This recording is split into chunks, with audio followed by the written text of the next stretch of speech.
Bonjour à tous, bienvenue dans l'interview. Bonjour Christine Defraigne. Bonjour. Donc présidente du Sénat, membre du mouvement réformateur. Vous étiez au Palais Royal de Bruxelles ce matin pour rendre un hommage à la reine Fabiola? Oui, j'étais là, présente avec le président de la Chambre, le Premier ministre et les vice-premiers ministres, aussi les ministres-présidents. Donc c'est les autorités. Cet après-midi, ce sera le tour des Bruxellois qui le souhaitent. Et vendredi, vous serez évidemment présente aux obsèques. Oui. Quel souvenir vous gardez de la reine Fabiola? Est-ce que vous l'avez rencontrée d'abord? Je l'ai rencontrée brièvement lors de la prestation de serment du 21 juillet. Elle était déjà très diminuée, donc je n'ai pas eu spécifiquement de contact personnel avec elle. Est-ce qu'on peut dire que l'émotion pour Fabiola est nettement moins forte que l'émotion pour Baudouin, 20 ans après? Écoutez, je pense que oui, parce que évidemment Baudouin était régnant. Il y a eu vraiment cette ferveur populaire. C'était très soudain. Et c'est vrai que le temps a passé. Les rois ont changé également. Mais il n'empêche quand même qu'elle était perçue un peu comme la figure tutélaire, l'aïeul en quelque sorte. Ouais. Est-ce que ce n'est pas un peu notre attachement à la monarchie et peut-être notre attachement à la Belgique qui ont diminué en 20 ans? Je ne le pense pas. Je ne le pense pas. Peut-être dans certains coins de la Belgique ou des coins qui sont plutôt au nord. Des coins qui sont plutôt au nord, mais je me rends compte, en tout cas, en ayant pris mes fonctions de présidente du Sénat, que vraiment cet attachement et l'importance de la monarchie demeurent extrêmement prégnants et que le rôle est quand même un rôle de liant. Et je peux vous dire en tout cas que la monarchie est très attentive à tout ce qui se passe dans notre pays. Et je crois qu'au sud du pays, il y a encore malgré tout cette ferveur et cet attachement à la monarchie. Alors, présidente du Sénat, est-ce que vous connaissez votre rang protocolaire? Oui, alors je suis numéro 2 ou numéro 3 suivant l'âge du président de la Chambre. Comme voilà, il est plus âgé, le président de la Chambre, comme il est plus âgé que moi, je suis donc numéro 3, c'est le roi, le président de la Chambre et puis votre servitrice. D'accord. Et est-ce que ça correspond à la réalité du pouvoir du Sénat au jour d'aujourd'hui, après la 6e réforme de l'État? Écoutez, le protocole, c'est en général quelque chose de théorique. On n'a effectivement pas modifié après la 6e réforme de l'État qui a considérablement changé les pouvoirs du Sénat, l'ordre protocolaire. Mais voilà, c'est ainsi et je m'en accommode très bien. Vous dites changer le rôle du Sénat. C'est quoi le nouveau rôle du Sénat? Alors, le Sénat est véritablement le lien entre les entités fédérées, les élus des entités fédérées, donc Bruxelles, la Wallonie, la Flandre, et les entités fédérées et le fédéral.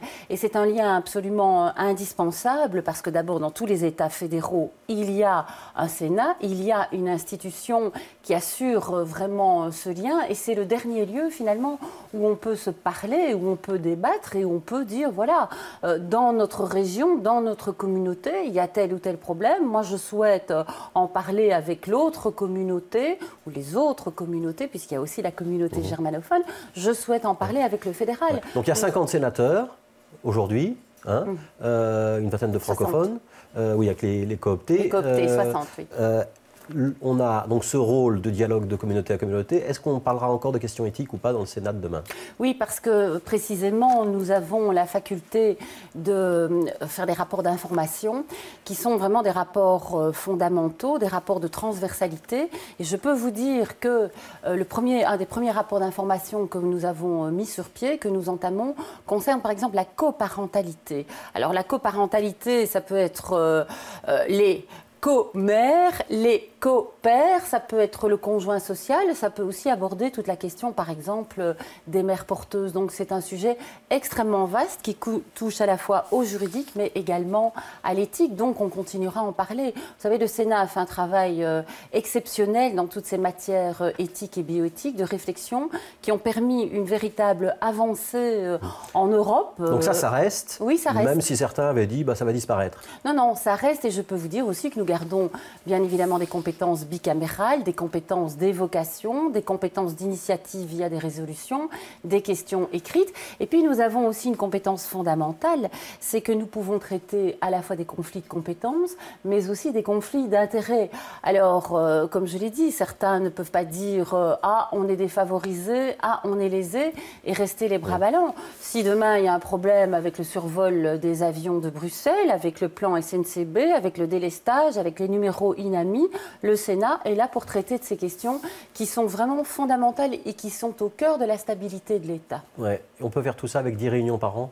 Alors écoutez, les 10 réunions, vous savez, je ne sais pas combien j'en ai eu depuis que le Sénat est en place, c'est-à-dire début juillet, c'est un minimum. Et je peux vous dire que la commission que j'ai le plaisir de présider, qui est la commission des affaires institutionnelles, justice intérieure au sens large, elle va se réunir, elle se réunit déjà. Ça veut dire qu'il y aura plus que 10 plénières par an? Oui, ouais. Je peux vous l'assurer. Plus que 10, 20 ou 30 réunions de commission. Ouais. Est-ce que, malgré tout, il n'y a pas eu une tentation de réduire le Sénat à la portion congrue, et notamment le partenaire de la majorité qui s'appelle la NVA, le parti de Bert De Wever, n'a pas essayé de tuer le Sénat, ou en tout cas de l'envoyer vers la maison de retraite?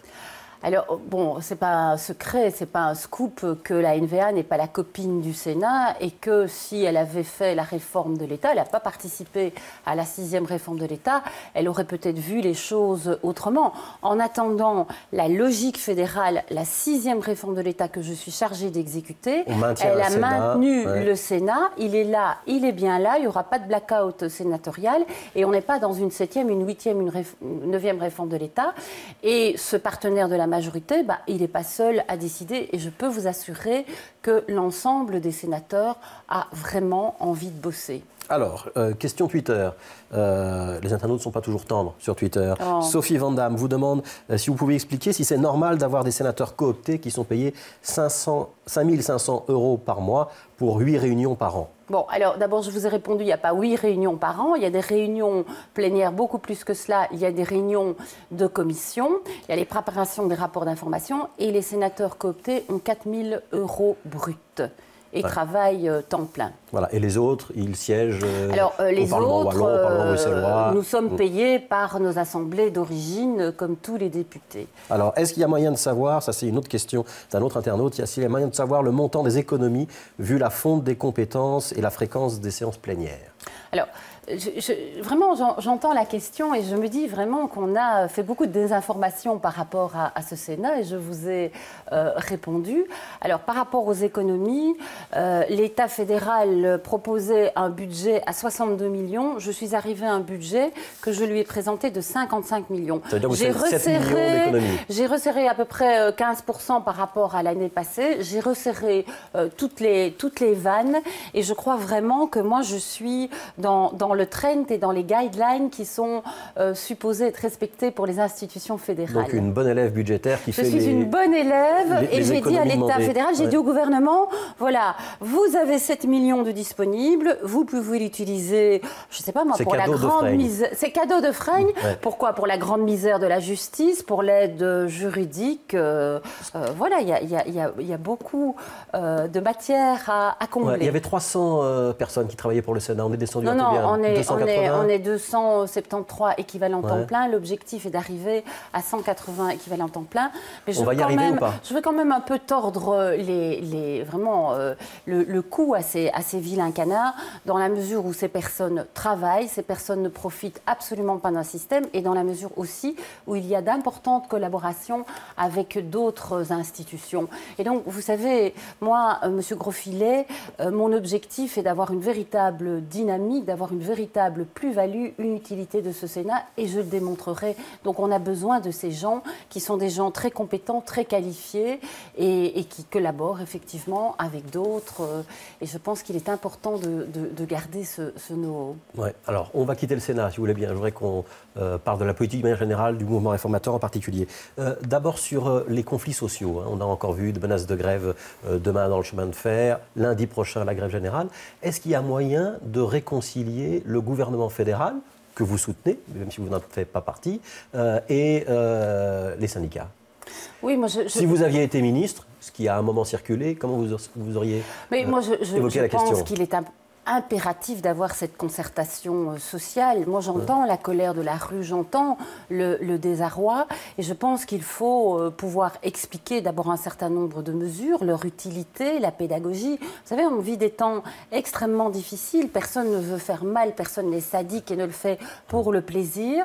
Il y a cet aspect-là, et puis peut-être il faudra réfléchir à peut-être ouvrir certaines portes. Ça veut dire quoi? Parce que les syndicats demandent soit qu'on renonce au saut d'index, soit qu'on rediscute discute de la pension à 67 ans, soit qu'on évalue la politique fiscale et qu'on fasse un mouvement sur le terrain fiscal. Je pense qu'en matière fiscale, d'abord, il faudra arriver à ce tax shift d'une manière ou d'une autre. Donc un basculement de la fiscalité. Mais la pression sur le travail est énorme dans notre pays. On est vraiment les champions de toute catégorie. Donc je pense qu'il faut soulager cette pression sur le travail et en même temps, il faut réfléchir, c'est en tout cas ma conviction, à une taxation pas sur le capital en tant que tel, parce que c'est dissuasif et ça a des effets contre-productifs, on l'a vu dans d'autres pays, mais à une taxation sur les plus-values. Je pense, et ça, on peut le faire assez rapidement, c'est pas dans l'accord de gouvernement. Sur les plus-values, moi j'appelle les plus-values sur les plus-values égoïstes, purement spéculatives. Il faut réfléchir aussi à la classe moyenne, qui est déjà lourdement taxée, qui a épargné, je dis le bon père de famille, qui a placé ses économies dans des actions pour aider nos entreprises. C'est pas dans l'accord de gouvernement. Et il y a un tax shift. Didier Reynders, il y a 24 heures, a dit on fait l'accord de gouvernement, rien que l'accord de gouvernement. Vous ne dites pas la même chose que lui. Mais en tout cas, il a dit qu'il fallait un tax shift et qu'on pourrait en discuter à partir du moment où on subleverait l'impôt sur le travail. Moi, je pense personnellement qu'il va falloir avoir cette discussion sur l'impôt des plus-values, sur ces plus-values égoïstes, sur l'économie casino qui n'aide pas nos entreprises. Est-ce qu'on peut l'avoir rapidement ou est-ce qu'on doit l'avoir rapidement pour envoyer un signal au syndicat? Je pense qu'il faut avoir un timing, un agenda, qu'on doit pouvoir discuter à la fois de la fiscalité sur le travail et de la fiscalité sur les plus-values. C'est ma conviction personnelle. Vous l'avez dit, moi je ne fais pas partie du gouvernement. J'ai peut-être une certaine liberté. Oui, alors une dernière question. Est-ce que vous avez toujours été à l'aise avec l'accord qui vous lie désormais à la NVA ? Oh, écoutez, je pense qu'il y a un accord de gouvernement qui est là, qu'il faut exécuter. Je pense qu'on a besoin de réformes et de mesures profondes, de mesures structurelles.